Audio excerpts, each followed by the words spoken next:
तो दोस्तों मैं आशा करता हूँ कि आपने मूवी का फर्स्ट पार्ट देखा होगा। इसी उम्मीद के साथ में आइए देखते हैं दृश्यम 2 क्या स्टोरी, एक्सप्लेनेशन और सस्पेंस का अनरिवील करना।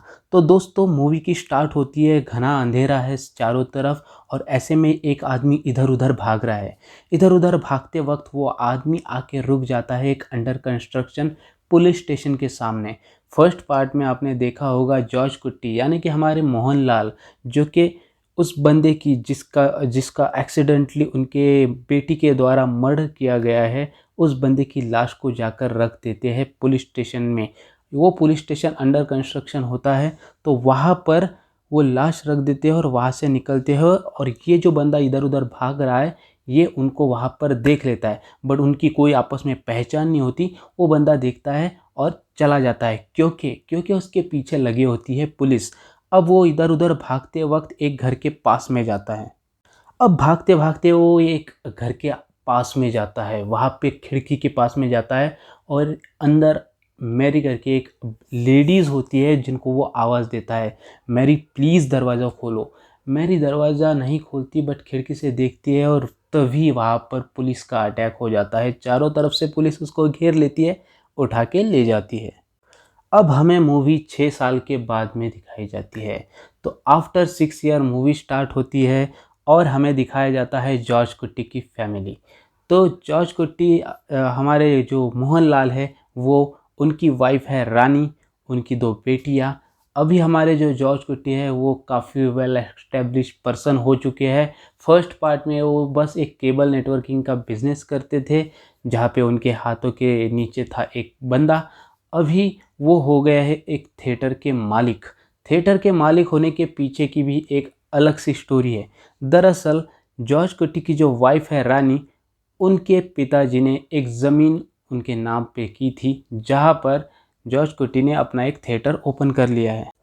थिएटर ओपन कर लिया जॉर्ज ने, थिएटर काफ़ी अच्छे तरीके से चल रहा है और इन द मीनवाइल जॉर्ज के दिमाग में अलग सी चीज़ है। जॉर्ज को प्रोड्यूस करनी है एक फ़िल्म। वैसे आपने फर्स्ट पार्ट में भी देखा होगा कि जॉर्ज फ़िल्मों के लिए कितना पॉसेसिव है, कितनी बेहतरीन तरीके से वो फ़िल्मों की स्टोरी लाइन भी क्रिएट करता है। तो ऐसे में जॉर्ज को प्रोड्यूस करनी है एक फ़िल्म और उसी सिलसिले में उसने एक राइटर को काफ़ी सारे पैसे भी दे लग चुके हैं, लगभग 1 लाख के ऊपर पैसे दे चुके हैं। ऐसे में रानी जो कि जॉर्ज की पत्नी है, वो काफ़ी ज़्यादा सीरियस हो जाती है, टेंशन में आ जाती है। वो जॉर्ज के कहती है कि देखो अपनी 2 बेटियाँ हैं, तुम अगर ऐसे ही इधर-उधर पैसे लुटाते जाओगे, जिस चीज़ में कोई कन्फर्मेशन भी नहीं है ऐसी चीज़ में, तो मुझे चिंता हो रही है कि हमारी बेटी की शादी हम लोग कैसे करेंगे। जॉर्ज कुटी के घर के साइड में एक फैमिली रहती है, जो कि हाल फिलहाल में 3-4 साल पहले ही आ चुकी है वहाँ पे। बंदे का नाम है साबू और उसकी वाइफ का नाम है सरिता। साबू एक मतलब हम कह सकते हैं शराब पीने वाला बंदा है, जो कि सरिता के साथ अक्सर झगड़े किया करता है, उसको मारता है। जॉर्ज कुटी सरिता को समझाता भी है कि देखो तुम पुलिस में कंप्लेंट इसकी कर दो, ये लाइन पे आ जाएगा। बट सरिता है कि मानती नहीं, उसको लगता है कि मेरे पति की मैं कंप्लेंट पुलिस स्टेशन में नहीं करूँगी। अब हम लोग दोस्तों समझते हैं कि इस 6 सालों में क्या कुछ बदल चुका है। तो हमें पता है कि 6 साल पहले अंजू यानी कि जॉर्ज की बड़ी बेटी, उसके हाथों से जो लेडी इंस्पेक्टर है उनके बेटे का मर्डर हो चुका है। ऐसे में खूनी तो पकड़ा नहीं गया है बट गांव में लोगों में अक्सर बातें हुआ करती है कि ये जो खून हुआ है इसके पीछे जॉर्ज की बेटी है, क्योंकि हो सकता है जॉर्ज भी है, क्योंकि वो जॉर्ज की बेटी और वो जो लड़का है उसमें कुछ अनवांटेड रिलेशनशिप थी, जिसको जॉर्ज ने देख लिया और उसके बाद में जॉर्ज ने सडनली उस बंदे को मार दिया। ऐसी स्टोरी लाइन विलेज में चलती रहती है बट जॉर्ज उनको सुन के भी अनसुना कर देता है, ज़्यादा उसका टेंशन नहीं लेता है। दोस्तों आगे हमें दिखाया जाता है कि जॉर्ज का ऑफिस जो है वो पुलिस स्टेशन के लगभग पास में ही है और वहाँ पे एक कैंटीन भी उनके सामने है, जो कि पिछले पार्ट में भी हमने देखी थी। तो ऐसे में दोस्तों जॉर्ज एक चीज़ करता है कि उसमें जो उसका जो ऑफिस है और जॉर्ज का जो ये है अपना थिएटर है, वहाँ पे सीसीटीवी कैमराज लगा देता है, जिनका डायरेक्शन पुलिस स्टेशन को भी कवर करता है और उन दोनों का कनेक्शन वो रखता है उसके मोबाइल में, ताकि कुछ भी एक्टिविटीज़ अगर वहाँ पे हो रही हो तो वो सीधा उसके मोबाइल में देख सके। क्योंकि एक तरीके की हम लोग समझ सकते हैं वो डर जो बिठा के रखा है पिछले 6 साल से वो भी है। तो जॉर्ज को चाहिए कि अवेयर रहे कि क्या कुछ हो रहा है सराउंडिंग में। जॉर्ज का थिएटर जहाँ पे नाम है रानी, यानी कि उसके वाइफ का नाम, वहाँ पे आते हैं प्रभाकर। प्रभाकर वही पर्सन है जो कि जिस बंदे का मर्डर हुआ है उसके जो पिताजी है वो है प्रभाकर। तो वो वहाँ पे आते हैं और बोलते हैं कि देखो हमें हमारे बेटे का जो फाइनल अंतिम क्रियाक्रम होता है वो करना है। तो अगर उसके जो भी एविडेंसेस होंगे, तुम्हें पता है कि कहाँ पर तुमने हमारे बेटे को रखा है, तो उसके अगर कुछ पार्ट्स मिल जाए तो वहाँ पे हम लोग जाके गंगा में उसे बहा दें और उसका अंतिम संस्कार कर दें। तो हमें प्लीज़ हेल्प करो, हमें बताओ, हम तुम्हारे बीच में नहीं आएंगे। बट जॉर्ज भी अड़िग रहता है अपने पॉइंट के ऊपर। वो रोता है वहाँ पे क्योंकि उसको भी ये सब चीज़ अच्छी नहीं लगती है कि एक बाप एक माँ अपने बेटे का अंतिम संस्कार नहीं कर पा रही है। बट जॉर्ज हाथ जोड़ के उनको बोलता है कि प्रभाकर आप यहाँ पर मत आइए, मैं चाहकर भी आपकी हेल्प नहीं कर पा सकता, क्योंकि ये पॉसिबल नहीं है मेरे लिए, मेरी भी फैमिली है और आप अंडरस्टैंड कर सकते हो उस सिचुएशन को। इसके बाद दोस्तों सीन आगे बढ़ता है और हमें दिखाई देता है एक कॉलेज का एनवायरनमेंट, जहाँ पे काफ़ी सारे लड़के लड़कियाँ टहल रही है अपने कॉलेज के यूनिफॉर्म में। वहीं पर हमें इंट्रोड्यूस होता है जॉर्ज की छोटी बेटी जिसका नाम है अनु। वो एक लड़के से बातचीत कर रही होती है और वहाँ पे वो पूछती है कि हॉलीडेज़ के दिनों में तुम क्या करोगे। तो वो लड़का उसे बोलता है कि मेरा वैसे कुछ प्लान नहीं है, बट मैं एक मूवीज़ के ऊपर, स्टोरी के ऊपर काम कर रहा हूँ। तो स्टोरी उसको बताता है, उसको बताता है कि एक जो लड़की है वो अपने रूम में सो रही है। तभी वो अपनी खिड़की से देखती है कि एक बंदा अपने कंधे पे लिए एक लड़की को लेकर जा रहा है एक बरसात के दिनों में, गहरी रात में। और वो उसको गड्ढा खोदता है उस लड़की को उसमें डालने के लिए। बट तभी वो लड़का इस लड़की को देखता है जो कि खिड़की से उसको देख रही है, और वो लड़की होती है अनु जो देख रही होती है। अचानक से उस लड़के को पता नहीं क्या हो जाता है और वो आता है और अनु का गला दबाने लगता है और सडनली अनु की नींद खुल जाती है। इसका मतलब है अनु एक ख्वाब देख रही थी, क्योंकि उस लड़के ने बताया ही कुछ इस तरीके से था। वो एक तरीके की क्यूरियोसिटी अनु के माइंड में क्रिएट कर देता है फिल्म के रिलेटेड। इसके अगले सीन में हमें दिखाया जाता है कि जॉर्ज मीटिंग कर रहा है उस बंदे से जिसको उसने लगभग 1 से 1.5 लाख रुपए दिए हैं अपने फिल्म की स्क्रिप्ट लिखने के लिए, जहाँ पर जॉर्ज कुछ ज़्यादा खुश नहीं है अपने स्क्रिप्ट के जो क्लाइमैक्स है उनको लेकर। इस बंदे का नाम होता है विनय, जो कि जॉन का स्क्रिप्ट राइटर होगा। और इन दोनों के बीच में थोड़ी सी हम कह सकते हैं कि डिस्कशन चालू होता है। यहाँ पर हमें ये भी दिखाया जाता है अगले सीन में कि जॉर्ज की जो वाइफ है रानी, वो हमेशा किसी भी काम के लिए जो सरिता है उसको अपने साथ में लेकर जाया करती है। और जॉर्ज की जो बेटी है जिसके हाथों से मर्डर हुआ था उस लेडी इंस्पेक्टर के लड़के का, तो जो जॉर्ज की बेटी है वो हमेशा पुलिस को देखकर डर जाया करती है। कभी भी अगर पुलिस को देखती है तो पूरी तरीके से शॉक में जाती है, उनसे नज़रें नहीं मिला पाती। अब दोस्तों आगे चलकर हमें एक बंदे को इंट्रोड्यूस किया जाता है जिसका नाम होता है राजन। राजन के साथ हमेशा जो जॉर्ज है उनकी गहरी दोस्ती हो चुकी है। वो दोनों साथ में शराब वगैरह पीते हैं, पार्टी करते हैं। और जब भी जॉर्ज पार्टी करके शराब पी के हो जाते हैं टल्ली, तो उसके बाद में घर जाने के बजाय किसी ना किसी होटल में जाते हैं। तो उसी दौरान अगर जॉर्ज की वाइफ जो है रानी अकेली घर में रहती है तो वो सरिता को हमेशा अपने साथ रखती है।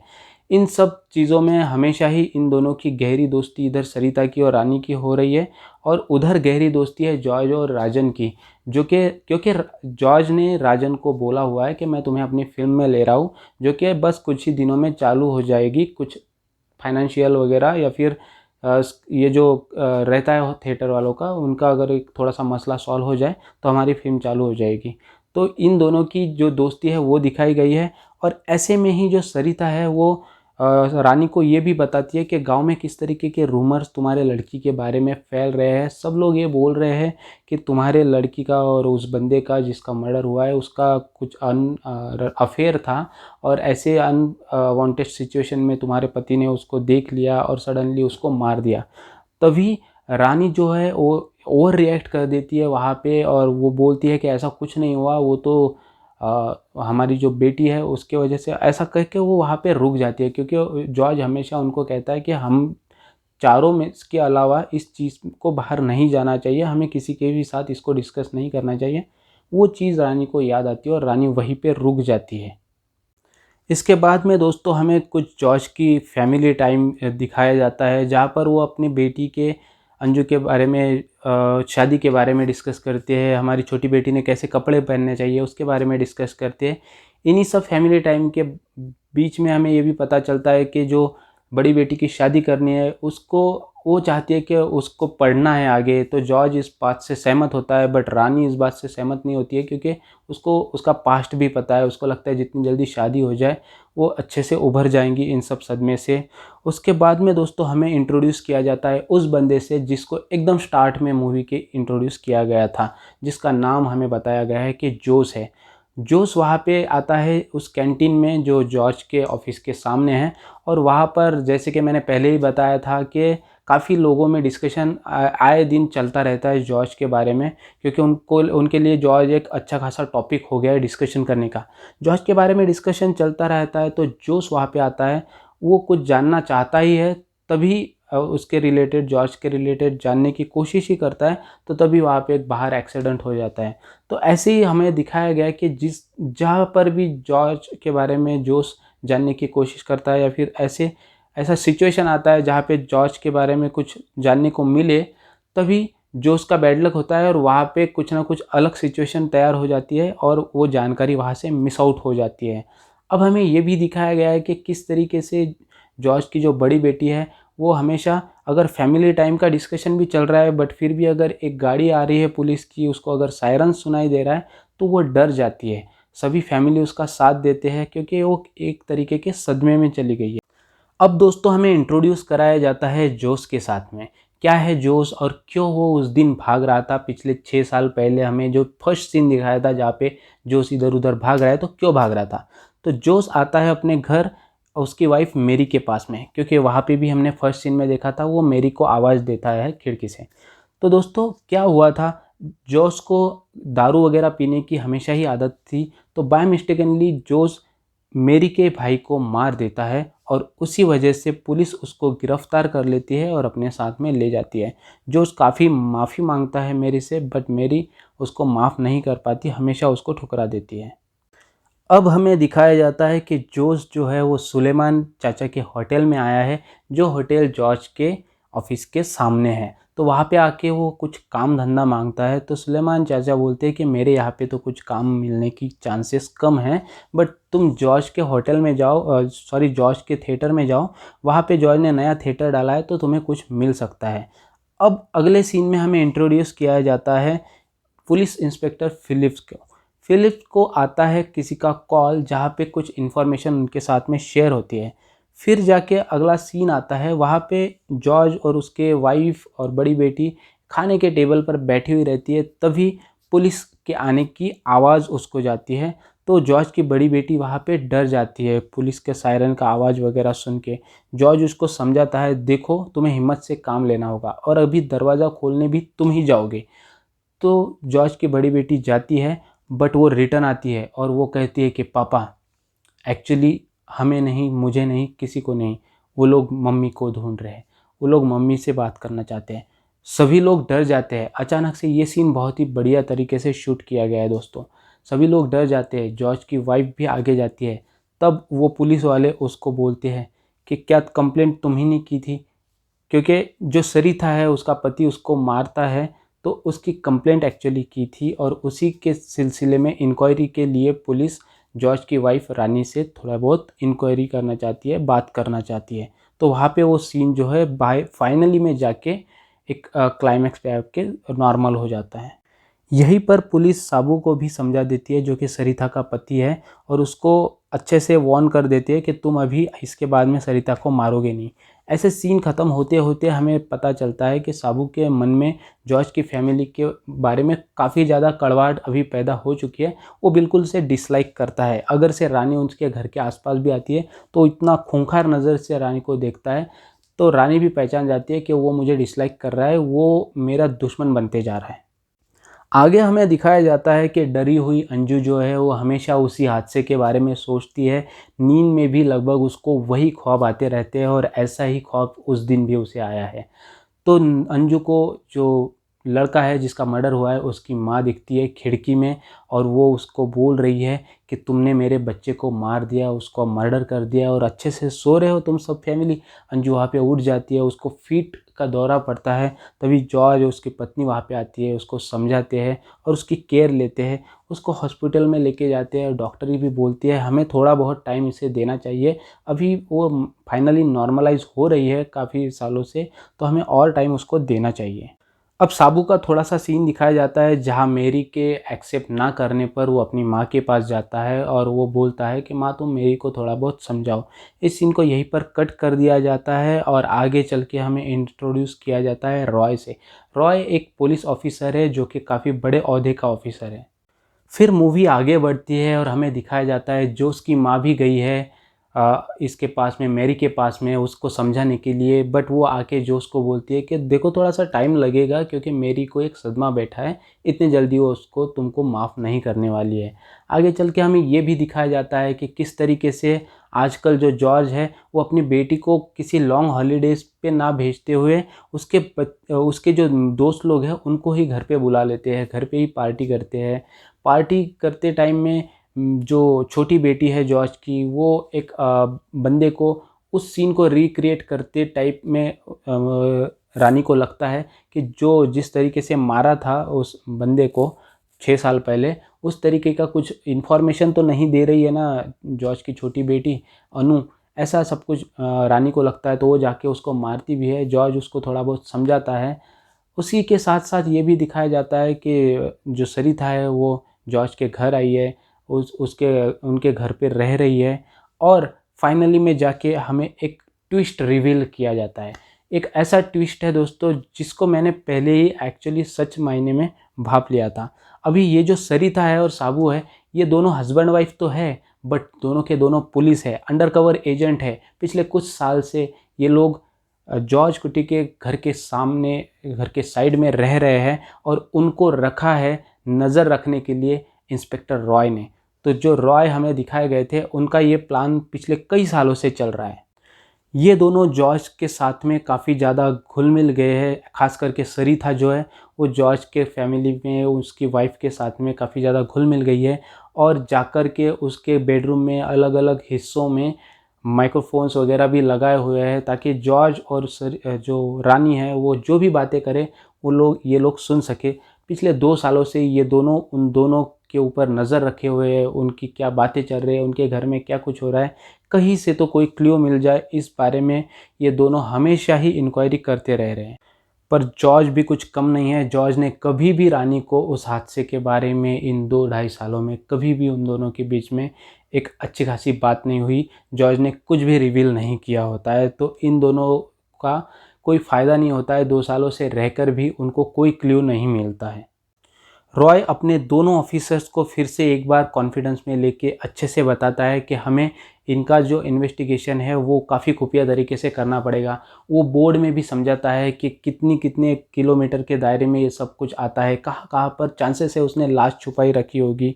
ऐसा सब कुछ इनके जो ट्विस्ट एंड टर्न्स वहाँ पे चलते रहते हैं।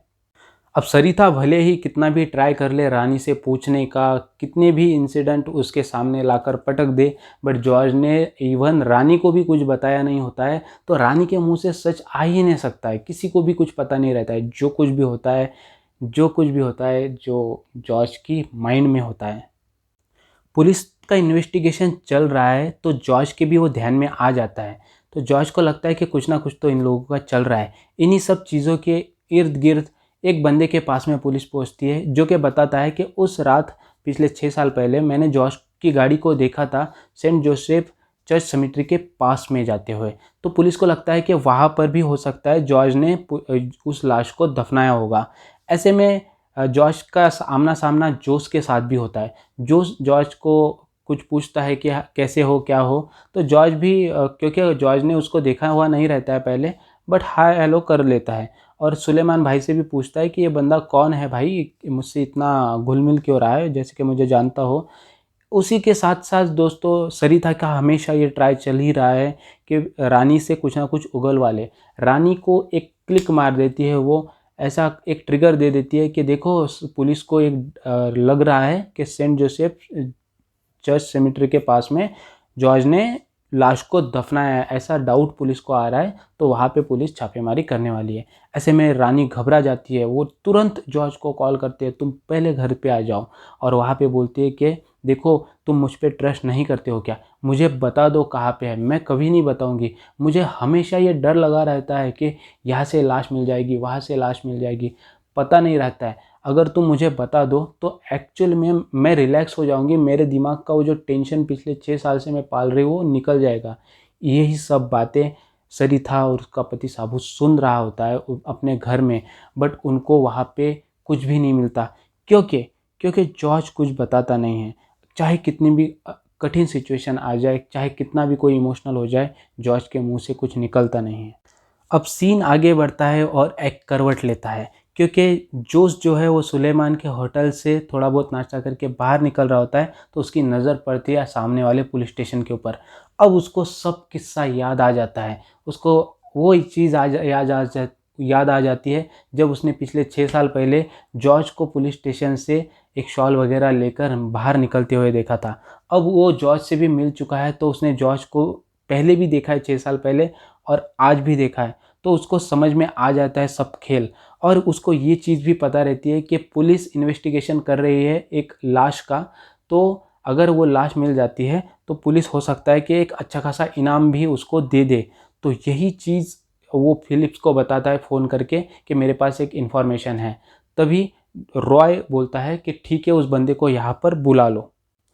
पुलिस स्टेशन जाने के बाद में जोश डिमांड करता है अपने पैसों की। वो बोलता है मुझे 5 लाख लगभग चाहिए। रॉय को लगता है कि ये सब मनगढ़ंत बातें कर रहा है, बट जब जोश अपना उस दिन का इंसिडेंट सुनाने लगता है तो रॉय एकदम भौचक्का हो जाता है। वो सीधा प्रभाकर और जो पुलिस इंस्पेक्टर है उन दोनों को बुला लेता है वहाँ पे, जिसके बेटे का कत्ल हुआ था। तो वहाँ पे दोनों आ जाते हैं, 5 लाख रुपये उसको दे देते हैं। तभी जोश सभी बातों को क्लियर कर देता है और वो बताता है कि उस टाइम जब ये सब किस्सा हुआ था तब अंडर कंस्ट्रक्शन में ये पुलिस स्टेशन था। तो मुझे पूरी तरीके से ये लगता है कि जो जॉर्ज है उसने उस लाश को पुलिस स्टेशन के ही अंदर छुपा के रखा है, उसने वहीं पे उसको दफनाया है।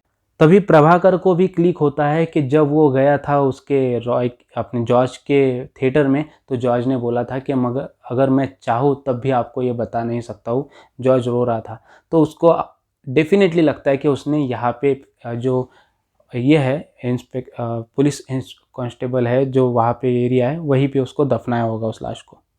उसके बाद सब सेटअप हो जाता है। रॉय अपने सीनियर ऑफिसर के पास जाता है, उनको भी समझा देता है कि देखो हमारी 6 साल की प्रेस्टीज दांव पे लगी हुई है, हमने सब कुछ करके देख लिया, मुझे एक ट्राई और दे दो।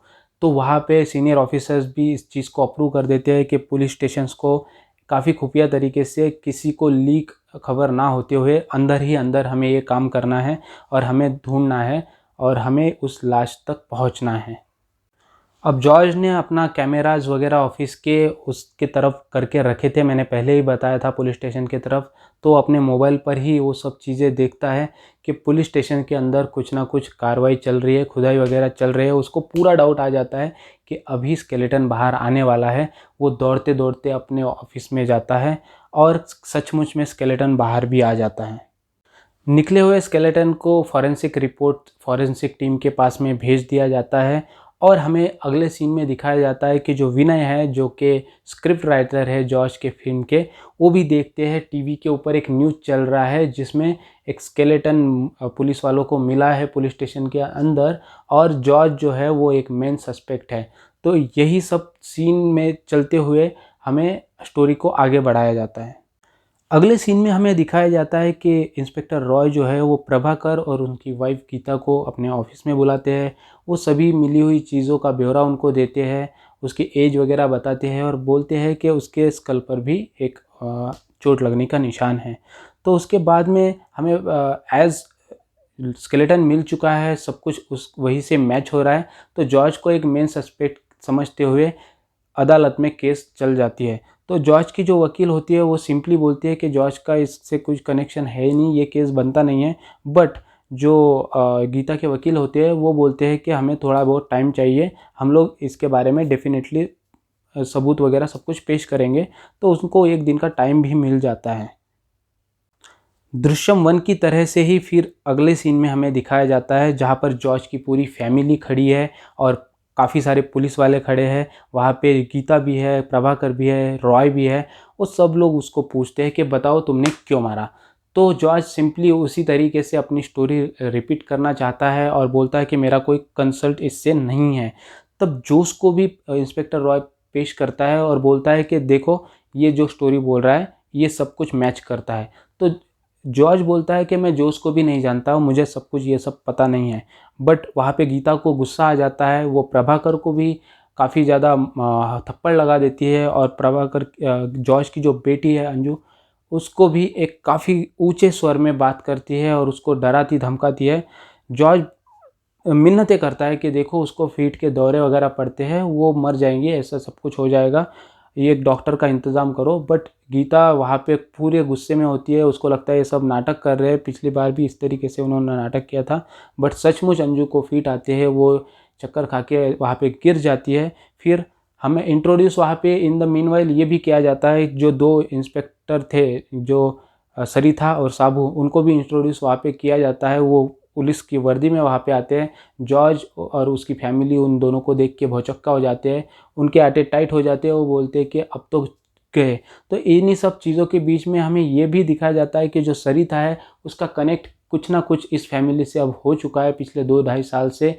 इसलिए जब भी जॉर्ज की बेटी को भी तकलीफ़ होती है तो उस लेडी को, सरिता को अच्छा नहीं लगता है। उनके फेस से वो रिएक्शन काफ़ी अच्छी तरीके से हम देख सकते हैं। अपनी बेटी की वो सिचुएशन देख के जॉर्ज इंस्पेक्टर रॉय से बोलता है कि मैं आपको सब कुछ डिटेल में बताता हूँ। तो एक तरफ ले जाकर इंस्पेक्टर रॉय बोलता है कि बताओ तुम्हारी क्या स्टोरी है। तब वहाँ पे जॉर्ज अपनी एक थोड़ी बहुत असली थोड़ी बहुत नकली स्टोरी मिक्सअप करके इंस्पेक्टर रॉय के सामने रख देते हैं कि वरुण, जो कि जिसका मर्डर हुआ है, वो लड़का वहाँ पे आया था और अननोइंगली मेरे तरफ से उसको मार दिया गया है। कुछ इंसिडेंट वहाँ पे ऐसे क्रिएट हुए थे।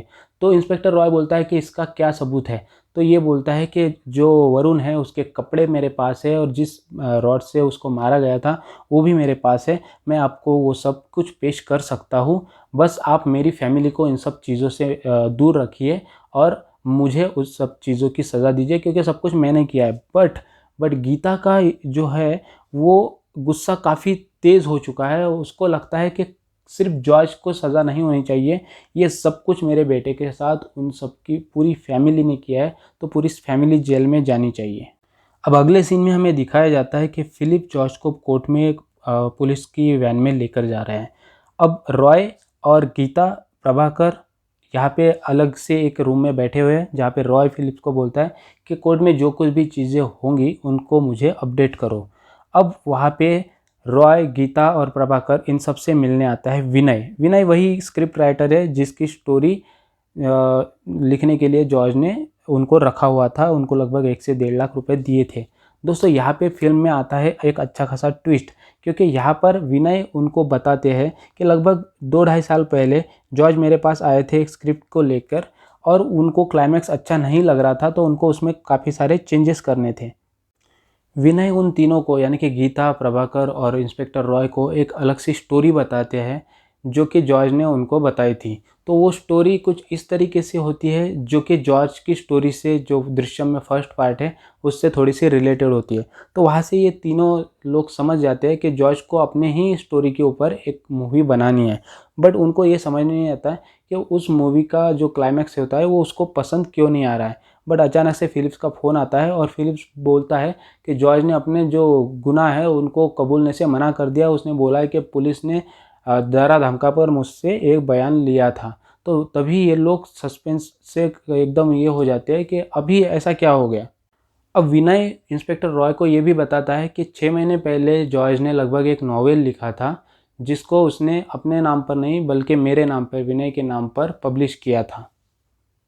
तब हमें ये भी दिखाया जाता है कि जॉर्ज की जो वकील होती है वो अदालत में एक नॉवेल को पेश करती है और वो बोलती है कि देखो ये जो पुलिस वाले हैं और जो गीता है, प्रभाकर है, इन्होंने हमारे जो जॉर्ज है उनको इस नॉवेल के बेसिस पर, यानी कि इस नॉवेल में जिस तरीके की स्टोरी है उसी तरह से जॉर्ज को उन्होंने अरेस्ट किया और डरा धमका कर इन नॉवेल से इंस्पायर होकर जॉर्ज के ऊपर कार्रवाई की। तभी इनको पता चल जाता है कि जॉर्ज ने क्यों 6 महीने पहले ही उस नॉवेल को पब्लिश किया था और अपने खुद से नाम से ना पब्लिश करते हुए विनय के नाम से उसको पब्लिश किया था। विनय आगे उन तीनों को ये भी बताता है कि कुछ दिन पहले भी जॉर्ज मुझसे मिलने वहाँ पर आए थे घर पे और उन्होंने एक अलग सा क्लाइमैक्स उसके बारे में लिखा था। उन्होंने ये भी पूछा था कि अगर से पुलिस ढूंढ लेती है उस स्केलेटन को तो आगे की क्या प्रोसेस होंगी। विनय के कुछ दोस्त होते हैं पुलिस के ऑफिसर में, तो वहाँ से वो इन्फॉर्मेशन कलेक्ट करके जॉर्ज को बता देती है और उसी चीज़ को आधार बना के जॉर्ज अपने मूवी का अलग क्लाइमैक्स फिर से लिखते हैं। तो जो गीता होती है वो सस्पेंस में आ जाती है और पूछती है कि बताओ उसका क्लाइमैक्स क्या है, उस नए वाला क्लाइमैक्स क्या है। तो अचानक से फिलिप्स का फ़ोन इंस्पेक्टर रॉय को आ जाता है और वहाँ से एक अलग ही ट्विस्ट हमें फिर से एक बार दिखाई देता है। ट्विस्ट ये होता है कि जो स्केलेटन मिला है उसका जो डीएनए टेस्ट के लिए उसको भेजा गया था वो प्रभाकर से मैच नहीं होते, मतलब उसके पिताजी से उसका डीएनए उस बॉडी का स्केलेटन का मैच नहीं हो रहा है। ये सब सुन के सभी के अटे टाइट हो जाते हैं। सब सोचते हैं कि ये अभी क्या हो रहा है, डीएनए कैसे मैच नहीं हो रहा है उस बॉडी का। तो विनय अभी पुलिस को रिवील करते हैं कि क्या एक्चुअल में उसका क्लाइमैक्स था। तब मूवी को फ्लैशबैक में दिखाया जाता है जहाँ पे जॉर्ज वो जो इंसिडेंट हुआ था मर्डर का, तो उसके बाद में हमेशा ही अखबार में कुछ ना कुछ ढूंढते रहते हैं ऐसी चीज़ जहाँ पे किसी की डेथ हो चुकी हो और डेथ जिसकी हुई हो वो बंदा लगभग 20-22 साल का हो और उसके सर पर कुछ लगने की वजह से उसकी डेथ हो चुकी हो। ऐसा सर्च करते करते उसका लगभग 1-1.5 साल से ऊपर निकल जाता है, बट फाइनली ऐसी एक चीज़, ऐसी एक लाश उसको मिल जाती है। ग्रेवयार्ड में उसको दफना जाता है। तो ग्रेवयार्ड का एक पर्सन होता है, उसके साथ में जॉर्ज थोड़ी बहुत दोस्ती कर लेता है और ध्यान में रखता है कि कहाँ पे उस चीज़ को, उसकी लाश को रखा गया है। और उसके बाद में ग्रेवयार्ड के बंदे से वो दोस्ती करता है, उसको थोड़ी बहुत हेल्प भी करता है अपनी रोज़मर्रा की ज़िंदगी में। और उसको एक फेवर मांगता है कि जब वो लाश पुरानी हो जाए और उसका जब स्केलेटन बच जाए तो उसके टुकड़ों को, हड्डियों के टुकड़ों को मुझे एक बक्से में तुम दे दो, एक झोरे में बांध के। तो ऐसा ही वो बंदा करता है, वो उसके स्केलेटन के टुकड़ों को जॉर्ज को दे देता है। अब जाके ये तो बात सिंपल है कि अगर कहीं से भी कुछ स्केलेटन मिल जाए पुलिस को तो वो भेजेंगे उसको फॉरेंसिक लैब में। तो फॉरेंसिक लैब में जो एक सिक्योरिटी गार्ड होता है उसके साथ में भी जॉर्ज पिछले कई सालों से दोस्ती बनाए रखा है और जिस सिक्योरिटी गार्ड से दोस्ती की है वो दूसरा तीसरा कोई नहीं, वो है राजन, जिसको फिल्म में लेने के सपने जॉर्ज ने पहले से ही दिखाए है और जिसके साथ में जॉर्ज हमेशा अपनी शराब की पार्टी किया करता था। बट पार्टी के बाद में कभी भी घर पे नहीं आया करता था। घर पे इसलिए नहीं आता था क्योंकि वो शराब पिया हुआ है और ऐसे शराब की सिचुएशन में हो सकता है उसके मुंह से कुछ बात निकल जाए। तो वो अकेला जाके होटल में रहता था, पूरा अपना हैंगओवर कर लेता था, उसके बाद में ही हमेशा घर आता था। अभी खबर खोदने वाले बंदे के साथ में जॉर्ज ने दोस्ती कर ली, वहाँ से कुछ स्केलेटन ले लिया। उसके बाद में जो बंदा है सिक्योरिटी गार्ड उसके साथ दोस्ती कर ली, उसके साथ में उठना बैठना है।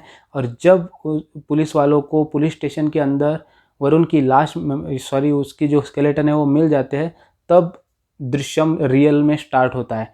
उस लिए हुए स्केलेटन को अपने ऑफिस में ही जो जॉर्ज है वो छुपा के हमेशा रखता है अपने सीट के ही नीचे।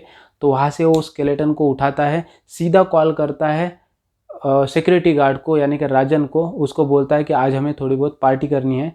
तो वहाँ पे वो स्केलेटन आ जाता है वरुण का उस फॉरेंसिक लैब में। और पार्टी में जो इसके साथ में पार्टी करता है जॉर्ज राजन के साथ में, दोनों टिल्ली हो जाते हैं। राजन सो जाता है शराब पीने के बाद में। तभी मौका देखकर जॉर्ज उस स्केलेटन को वहाँ से निकाल देता है वरुण के, और जो स्केलेटन उसने पिछले 2-2.5 साल से अपने पास में रखा हुआ है उसको वहाँ पे रख देता है। इसीलिए डीएनए में कुछ भी मैच नहीं होता है। अब डीएनए मैच नहीं हो रहा है तो केस क्लोज हो जाता है और इसको सज़ा नहीं मिल पाती है। यहाँ पे जो सीन दिखाया है दोस्तों इतना ज़बरदस्त तरीके से दिखाया गया है क्योंकि इंस्पेक्टर रॉय भी इधर से जा रहे हैं पुलिस अपने कोर्ट के अंदर और उधर से बरी होकर आ रहा है अपने जॉर्ज। तो उन दोनों के बीच में जो दिखाया गया है वो दोनों एक दूसरे की तरफ देखते भी नहीं हैं, और उसके बाद में ये अपनी हारी हुई रिएक्शन देता है इंस्पेक्टर रॉय, और सिंपल तरीके से निकल जाता है जॉर्ज कुट्टी। तो वो जो रिएक्शन दिखाया गया है, वो जो फिल्माया गया है, वो बहुत ही ज़बरदस्त है दोस्तों। अब दोस्तों फाइनली में जाकर मूवी का तीसरा और लास्ट सस्पेंस रिवील होता है कि जॉर्ज ने जो वरुण की हड्डियाँ है उसको डायरेक्टली पूरी तरीके से डिस्पोज नहीं किया हुआ रहता है। जॉर्ज के अंदर इंसानियत बाकी रहती है।